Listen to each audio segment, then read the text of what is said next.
Lancé sous le thème Le continent africain, devoir de dialogue et nécessité de réconciliation, la 5e édition du Forum international de la Conférence africaine sur la promotion de la paix s'est clôturée ce jeudi 23 janvier à Nouakchott après 3 jours d'échanges et de débats.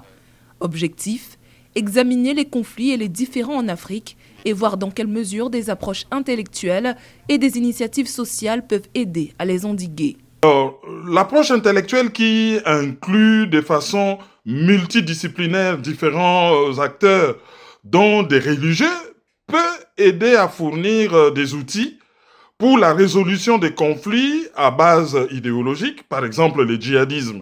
Les participants ont en effet mis l'accent sur le caractère crucial de la mise en place d'une culture de dialogue et de réconciliation à travers le continent, afin de faire barrage au discours de haine, à l'extrémisme, à l'aggravation et à l'exploitation de la religion dans la violence et les meurtres.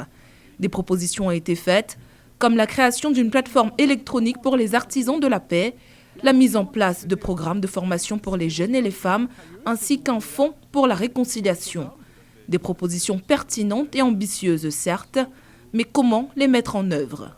Si son bilan en termes de propositions intellectuelles est largement positif, les bas blessent au niveau de la mise en œuvre de ces différentes propositions, les continents étant plus que jamais soumis aux défis sécuritaires. Toutes ces propositions sont pertinentes.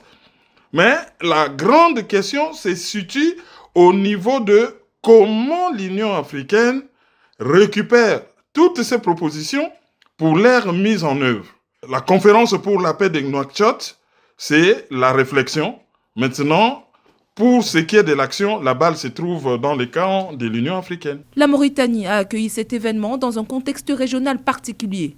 Le pays fait en effet figure d'exception dans une région confrontée aux violences djihadistes qui font des ravages chez ses voisins, le Mali, le Niger et le Burkina Faso.